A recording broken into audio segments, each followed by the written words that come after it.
अर्णिका ज्योतिष में मैं ज्योतिषविद आचार्य पंडितेश की तिवारी अपने सभी प्रिय दर्शकों का हार्दिक स्वागत करता हूं। कुंडली निर्माण से लेकर किसी भी प्रकार की ज्योतिषीय समस्या का समाधान पाने के लिए आप मुझे मेरे दिए गए नंबर पर कॉल कर सकते हैं या व्हाट्सएप कर सकते हैं। आज के वीडियो में टॉपिक है कि राहु के चमत्कारिक प्रभाव कब और कैसे प्राप्त होते हैं। राहु एक चमत्कारिक ग्रह है। राहु के चमत्कारिक प्रभाव साथ ही रातों रात एक धनहीन को धन संपन्न कैसे बना सकता है राहु, या यूं कहें कि कंगाल को करोड़पति बनाने की क्षमता राहु में कैसे आती है, तो इसी संबंध में हम आज बात करेंगे। चलिए वीडियो को स्टार्ट करते हैं। देखिए, जिस पर राहु देव की कृपा होती है, जिस पर राहु देव की कृपा बन जाती है, उसे करोड़पति होने में देर नहीं लगती। लॉटरी हो, शेयर मार्केट हो, ड्रीम 11 जो क्रिकेट एप्लीकेशन है, ड्रीम 11 में भी लोग आज भाग्य में आजकल भाग्य आजमाते हैं, शेयर में भाग्य आजमाते हैं, लॉटरी में भाग्य आजमाते हैं, लेकिन उन्हें सफलता नहीं मिलती। ड्रीम 11 में मैंने देखा कि कई लोग कुछ ऐसे रहते भाग्यशाली जो करोड़ों रुपए कमा लेते हैं, करोड़ों रुपए के नाम जीत लेते हैं, और बहुत से ऐसे कई हैं जिनकी रकम वापस नहीं होती। ऐसा क्यों होता है? लेकिन जिन पर राहु की कृपा रहती है, वो लोग लॉटरी हो, शेयर मार्केट हो, ड्रीम 11 हो, इसमें निश्चित तौर पर उन्हें करोड़ों रुपए के इनाम प्राप्त हो जाते हैं। यानी राहु एक आकस्मिक व अपार धन संपत्ति की प्राप्ति कराने वाला ग्रह है। अब राहु देव जब किसी को सपोर्ट करते हैं तो रातों रात करोड़पति बना देते हैं। यह किसी की भी किस्मत बदल सकता है। राहु को भले ही लोग क्रूर ग्रह मानते हैं, लेकिन राहु के बहुत से फायदे हैं। अब हम चलते हैं कि देखिए राहु कब किस भाव में सबसे ज्यादा शुभ फल प्रदान करता है और ये धनीहीन को धन संपन्न बना सकता है। देखिए, पांचवा भाव, इसको अगर मान ले तो ये पांचवा भाव है। ये पांचवा भाव लॉटरी का है, शेयर का है, ड्रीम 11 आदि जैसे एप्स जो क्रिकेट स्पोर्ट्स के एप्लीकेशंस हैं, उनका भी भाव पांचवा भाव है। यानी पांचवें भाव से आप लॉटरी का, शेयर मार्केट का, ड्रीम 11 इसका विचार कर सकते हैं। साथ ही दूसरा जो भाव है धन का है। ये किसका है? ये धन का भाव है। पांचवा भाव लॉटरी, शेयर, ड्रीम 11 इसका है, तो दूसरा भाव धन का है। नौवां भाव क्या है? भाग्य का है। और 11वां भाव है धन लाभ का। कौन कौन से भाव है? दूसरा भाव धन का हुआ, पांचवा भाव आपके लॉटरी, शेयर मार्केट, ड्रीम 11 आदि का है, नौवां भाव भाग्य का है, और 11वां भाव धन लाभ का है। धन लाभ कैसे होगा? अगर इन भाव में से किसी भी भाव में राहु बैठा है, ध्यान दीजिए, इन भावों में से किसी भी भाव में राहु बैठा है, लेकिन यदि राहु या तो स्वग्रही है। अब स्वग्रही किसमें होता है? तो समझिए कि या तो यहाँ मेष या कन्या राशि हो। हम केवल अब अंक लिख रहे हैं, तो मेष राशि का अंक है 1, कन्या का है 6। यदि यहाँ 1 या 6 नंबर लिखा है, या 3 नंबर लिखा है, या 2 नंबर लिखा है, ध्यान दीजिए, यदि 1 नंबर लिखा है, 6 नंबर लिखा है, 2 नंबर लिखा है, 3 नंबर लिखा है, या 4 नंबर लिखा है, या 4 नंबर लिखा है, या तो ये राशियों के नाम है। जैसे 1 मेष राशि, 6 कन्या राशि, 3 मिथुन राशि, 2 वृषभ राशि और 4 कर्क राशि। ध्यान दीजिए, तो यदि या तो इस भाव में राशियों में से इनमें से कोई भी अंक लिखा है, या यहाँ लिखा है 1 6 2 3 4, या यहाँ लिखा है 1 6 2 3 4, या यहाँ लिखा है 1 6 2 3 4। आप कुंडली में देखेंगे कि आपके इन भाव में कौन सा अंक लिखा है। यदि इन भावों में से कोई भी जो अंक लिखे हैं और इनमें राहु बैठा है, या तो यहाँ राहु बैठा है इन राशियों में से किसी भी, या यहाँ बैठा है, या यहाँ बैठा है, या यहाँ बैठा है।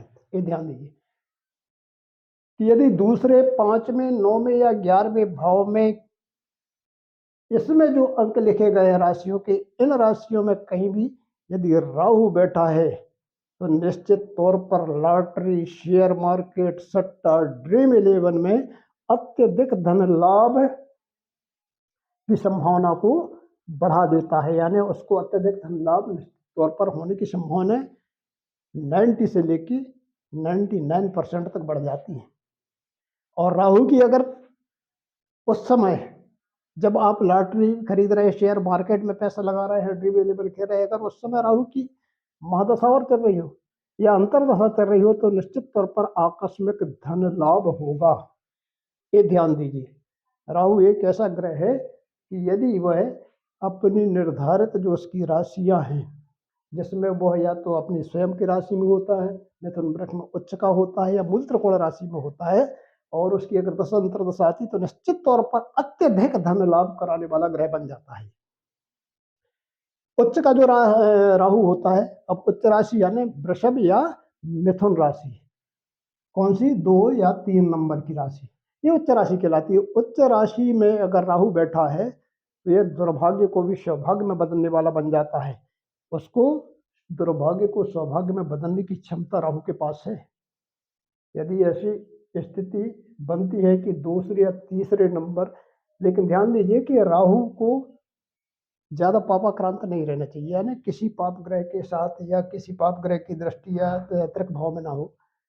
अब रह गया कि 10वां और 11वां भाव, राहु अगर 10वां, ये 10वां भाव है और ये 11वां भाव है, 10वें और 11वें भाव में राहु है तो राहु और राजयोग कारक भी बन जाता है। यदि यहाँ भी राहु बैठा है, यहाँ बैठा है तो ये राजयोग कारक बन जाता है। राजयोग कारक का मतलब वो राजयोग का सुख प्रदान करता है, यानी वैभव संपन्न, पद प्रतिष्ठा, राजनीति में सफलता देने वाला ग्रह बन जाता है। अगर 10 या 11वें भाव में राहु बैठा है तो ये वैभव संपन्न बना देगा, पद प्रतिष्ठा प्राप्त कराने वाला बनता है, राजनीतिक क्षेत्र में भी उच्च सफलता प्रदान करने वाला बन जाता है।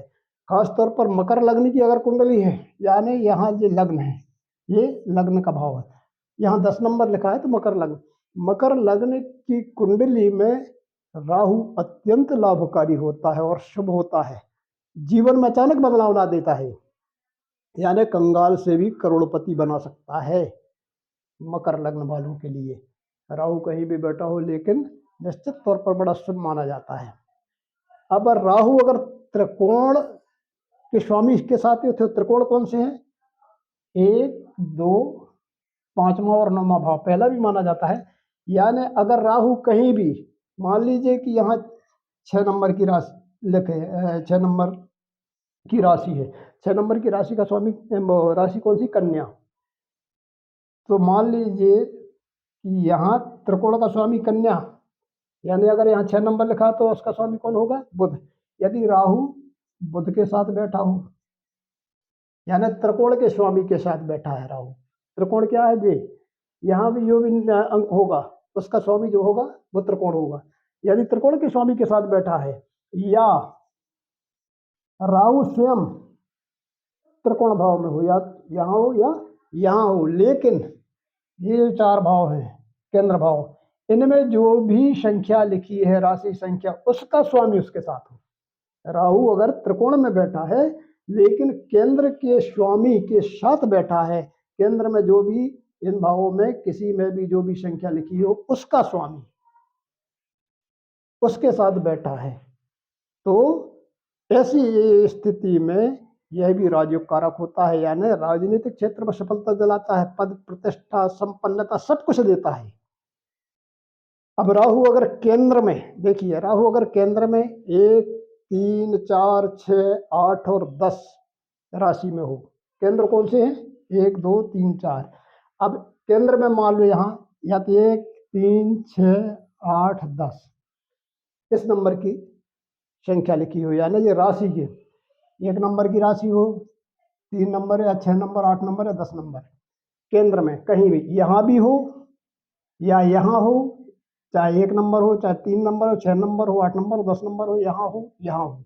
यानी केंद्र में कहीं भी अगर ये राशियों का अंक लिखा है, चाहे वो 1 लिखा हो, 3 लिखा हो, 6 लिखा हो, 8 लिखा हो, 10 लिखा हो, तो केंद्र में कहीं भी अगर 1, 3, 6, 8, 10 राशि हो, या फिर ध्यान दीजिए कि मेष, मिथुन, कर्क, कन्या, वृश्चिक और मकर, कौन कौन सी?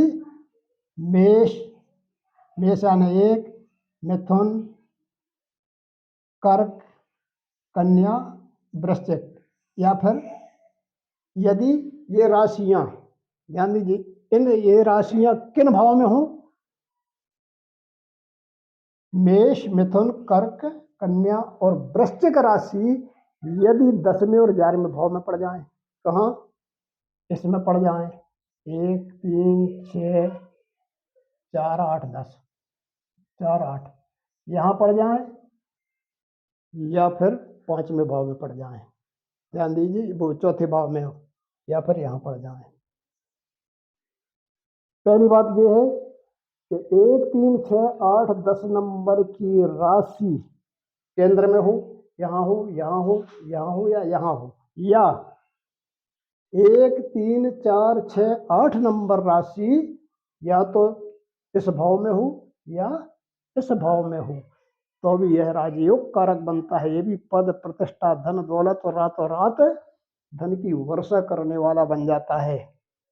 इतना ध्यान दीजिए कि राहु के बड़े अच्छे प्रभाव पड़ते हैं। अब हम जानते हैं कि राहु खराब या कमजोर कब होता है। देखिए, अगर किसी व्यक्ति को रात में जिंदा या मरा हुआ सर्प दिखे, बार बार दिखता है, कई बार दिखे, तो ध्यान दीजिए कि उसका राहु खराब है।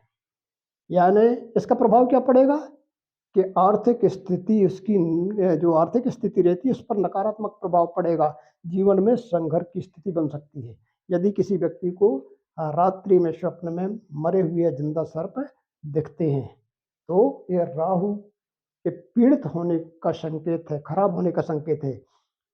या घर या बाहर कहीं भी अक्सर मरी हुई छिपकली जिसको दिखती है, कई बार दिख जाती है, लेकिन एक बार में चल जाता है, लेकिन बार बार कई बार ऐसा होता है कि उसको घर में या बाहर मरी हुई छिपकली अगर दिखती है, तो इसका भी संकेत है कि राहु उसका खराब है, और यह उसकी बुरी मानसिक और आर्थिक स्थिति का भी संकेत है कि उसकी मानसिक स्थिति आगे चलकर सही नहीं होने वाली है, आर्थिक स्थिति पर भी दुष्प्रभाव पड़ सकता है। किसी के अगर बार बार नाखून टूट रहे हैं, चाहे पैर के हों, हाथों के हैं, कई लोगों के नाखून टूटते हैं, या बार बार बाल झड़ रहे हैं, तो भी ये खराब राहु या अस्त राहु के संकेत है कि उसका जो राहु है वो अस्त है, और जब अस्त राहु रहता तो उसके भी खराब प्रभाव देखने को मिलते हैं। या भोजन में बाल, कई लोगों को भोजन में बाल मिल जाता है, घर में क्लेश हो रहा है, ये सब राहु के अशुभ होने के संकेत हैं। अगर राहु कमजोर हो तो जीवन नकारात्मक हो जाता है, लगता है कि सारा उत्साह छिन्न भिन्न हो गया है, मानसिक परेशानियां घेरने लगती हैं, तरक्की रुक जाती है, उत्साह कम हो जाता है, राहु के खराब होने के संकेत हैं। अब राहु को आप मजबूत कैसे करेंगे? 2 मिनट का और, कि अगर राहु को, जब आपको ऐसा लगता है जो मैंने बताया है ये लक्षण है, तो आपको राहु को मजबूत करना होगा। राहु को मजबूत करने के लिए सबसे पहले आप लाल चंदन का तिलक लगाइए रोज। घर के पूर्वी और उत्तर पश्चिम द्वार की जो दीवार है वहां पर मोर पंख लगाइए। चांदी का टुकड़ा अपने एक पास रखिए। कम से कम 1 बार रसोई कक्ष में भोजन अवश्य करें, ये ध्यान दीजिए। और जो जौ रहती है, जौ को दूध में धोकर आप बहते हुए जल में बहाएं, कोयला भी बहा सकते हैं आप। और भैरव जी की पूजा उपासना करें। भैरव जी की पूजा उपासना करने के लिए आप रविवार से पूजा आरंभ करें। सबसे पहले भैरव जी को चोला चढ़ाएं। चोला चढ़ाने के बाद लाल चंदन, इत्र, गुलाब फूल, नारियल, मिठाई आदि अर्पित करें। और भैरव गायत्री मंत्र मैंने लिख दिया, ओम शिव गणाय विद्महे गौरी सुताय धीमहि तन्नो भैरव प्रचोदयात, इसकी एक माला जप करें। और यह क्रम आप या तो 43 दिन तक करें या हर रविवार करें। इतना ध्यान दीजिए तो भैरव जी की कृपा होगी। भैरव जी की कृपा से राहु आपका मजबूत हो जाएगा। साथ ही आप चाहें तो दुर्गा जी, हनुमान जी की भी उपासना कर सकते हैं। इससे भी राहु की प्रसन्नता प्राप्त होती है, राहु मजबूत हो जाता है और आपके सारे कष्टों का निवारण करने के बाद निश्चित तौर पर धन के मामले में राहु आपको अपार धन देने की क्षमता प्रदान करने वाला बन जाता है। तो आप राहु के उपाय कर सकते हैं, अपनी कुंडली को देखकर जान सकते हैं कि राहु आपके लिए कैसा है। तो दोस्तों, इसी के साथ वीडियो समाप्त करता हूँ। तब तक के लिए धन्यवाद। जय श्री राधे।